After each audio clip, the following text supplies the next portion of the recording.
Thérèse Basmadieff, bonsoir. Bonsoir. Vous travaillez pour l'association Valentin AUI qui est au service des aveugles et malvoyants depuis 1889 dans toute la France. Alors je suis très heureuse de vous recevoir sur le plateau de Sans Tabou après ce documentaire qui est une magnifique leçon de vie.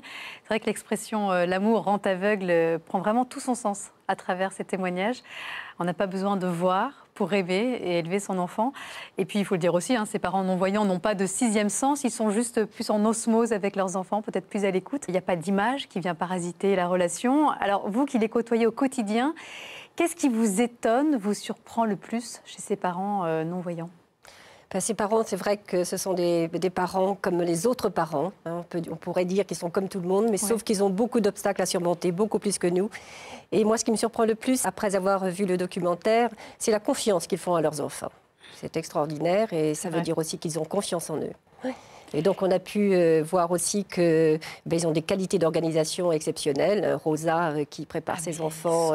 C'est des modèles pour nos parents voyants, parce que c'est vrai qu'ils ont un sens de l'organisation incroyable, ils anticipent tout. Exactement, ils ont une capacité à mémoriser absolument extraordinaire. Ils peuvent suivre plusieurs conversations en même temps. Moi, j'ai une collègue, elle peut suivre 2 conversations facilement en même temps. Ils ont aussi une capacité à compenser par l'audition absolument extraordinaire. Moi, je me souviens d'une discussion au coin de la rue avec 2 amis. L'un de mes amis me dit « Tiens, Roland est passé ». Moi, je ne l'avais pas vu. Parce que juste, ils sont à l'écoute, entendu. En fait. Ouais. Il suivait ma conversation et il entendait ce qui se passait autour de lui. Alors quand même, quelles sont leurs principales angoisses à ces parents ou futurs parents qui sont non-voyants? Des angoisses, des craintes, ils en ont comme tous les parents. Comme tous les parents. Je dirais, après avoir souvent échangé avec des amies non-voyantes, que je crois que l'angoisse la plus forte, c'est lorsqu'ils doivent sortir, lorsqu'ils doivent aller au jardin public, dans un parc, la peur de lâcher son enfant. Donc ça veut dire qu'il faut mettre des codes, des repères avec son enfant pour ne pas être trop inquiet.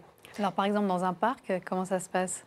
Eh bien, si la maman laisse son enfant descendre le toboggan, donc elle lui dit quand tu seras descendu, viens me rejoindre, dis-moi où tu es. Bon. Donc on responsabilise beaucoup Absolument, ça lui donne beaucoup d'autonomie.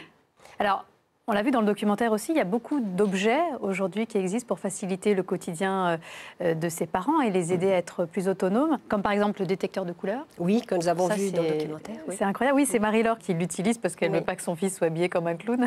Il a beaucoup de succès, ce détecteur. Oui, ça marche très très bien, regardez. Donc on pose là-dessus sur la couleur, on appuie. Oui. Donc ça, c'est les objets qu'on peut trouver sur votre site. À l'espace, à notre espace, à l'espace matériel spécialisé de l'association, qui se trouve rue du Roc. Mais on peut trouver aussi tous ces produits. Il y en a plus de 500 référencés dans notre espace matériel. D'accord. Donc on peut les trouver soit dans le magasin, soit sur Internet. Pas que pour les parents ou futurs parents. Non, bien sûr, ça concerne toute la vie quotidienne. Toutes les personnes déficientes Alors, en tout visuelles. cas, pour les parents et futurs parents, donc il y a aussi ce thermomètre qui parle, c'est ça? Absolument. Il y a aussi des jeux qu'on peut partager avec ses enfants, comme des dominos. Absolument. Tout à fait, avec des points en relief. Voilà, il y a aussi des jeux d'éveil, etc. Enfin voilà, il y a vraiment beaucoup de choses. On peut trouver beaucoup de jeux d'éveil, des livres également. Oui. Et puis aussi, on peut trouver des pèse-bébés, on peut trouver une balance pour faire la cuisine. Une étiqueteuse braille aussi pour repérer tous ces objets dans la maison pour son classement. Alors au sein de l'association Valentin AUI, vous êtes spécifiquement chargé d'aider les aveugles et non-voyants à trouver un emploi. Alors justement au sein des entreprises, pour ces personnes déficientes visuelles, ça va demander une adaptation particulière. Est-ce que les employeurs sont prêts à jouer le jeu? Est-ce qu'ils ne sont pas trop frileux? Si, ils sont encore frileux. C'est là que tout le travail de l'association, et l'association est très préoccupée par cette question de formation et d'accès à l'emploi. C'est la raison pour laquelle nous menons des actions de sensibilisation au handicap auprès des entreprises. Nous organisons des événementiels dans les entreprises avec nos praticiens bien-être, par exemple. Et l'association a mis en place un groupe de travail qui réfléchit à cette question. Et nous espérons que les personnes déficientes visuelles trouveront de plus en plus de travail. Oui, et puis c'est important de lever les a priori, les tabous, etc. Il faut lever les tabous, absolument, mais ça passe par l'information, par une action très précise. Et nous sommes aidés en cela par toutes les personnes bénévoles qui nous accompagnent, les personnes qui donnent de l'argent pour que tous les services de l'AVH puissent fonctionner. Alors en pratique, comment ça marche? C'est-à-dire que ces personnes viennent vous voir, elles vous disent, voilà, je rêve de devenir sophrologue comme Rosa ou esthéticienne comme Isabelle, et vous les aidez à réaliser leurs rêves ou alors c'est vous qui les orientez d'emblée vers une activité qui serait la plus compatible avec leur handicap? Comment ça se passe en pratique? Les deux. Nous avons ouais. des personnes qui ont une excellente idée de leur projet professionnel, qui savent ce qu'ils veulent faire. Donc, ils arrivent chez nous orientés par les MDPH, les maisons départementales des personnes handicapées. Et pour celles-là, c'est simple. Par contre, nous avons d'autres personnes déficientes visuelles qui n'ont aucune idée de leur projet professionnel, qui ne savent pas ce qu'ils veulent faire. Donc, nous, notre rôle, c'est de les aider à construire leur projet. Donc, pour ça, il faut leur faire confiance. Et je leur dis aussi, faites-vous confiance. Ne laissez personne vous dire que c'est impossible.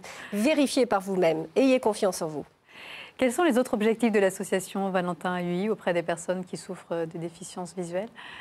En plus, évidemment, de tout ce que vous faites, vous, pour leur insertion professionnelle. Alors, l'association propose beaucoup de services. L'objectif principal, c'est de rendre accessibles toutes les activités de la vie quotidienne, culturelle, professionnelle, pour que les personnes déficientes visuelles puissent être le plus autonomes possible dans la vie. Donc, on a un service accessibilité qui est très, très investi pour l'accessibilité dans les transports, des lieux, pour Internet. Ça s'améliore quand même, vous trouvez? Ça s'améliore. Ouais. Avec la RATP, on s'aperçoit que quand on se déplace, on entend le nom des stations. Il y a beaucoup sur le plan tactile. Donc, oui, il y a beaucoup de choses qui s'améliorent. Grâce à vous, grâce à votre travail. Alors, c'est la journée, je rappelle, nationale des aveugles et malvoyants. Alors, si vous voulez soutenir le combat de cette association pour l'accès à la culture et à la vie professionnelle de ces personnes qui, souvent, à force de persévérance et de courage, arrivent à vivre comme tout le monde, eh bien, on peut faire un don sur www.avh.asso.fr. C'est l'occasion également de citer d'autres associations, les Cannes Blanches, et puis la Fédération française d'associations des chiens guides d'aveugles, qui a une grande utilité, comme on a pu le voir dans ce reportage. Il y a aussi un numéro de téléphone pour votre association. On va peut-être le donner, enfin même le donner, 01 44 49 27 27. Absolument. Et puis votre site internet pour avoir des informations et puis pour faire un don. Merci beaucoup, Thérèse Basmadieff, et merci d'être venue nous voir et continuez. Merci beaucoup.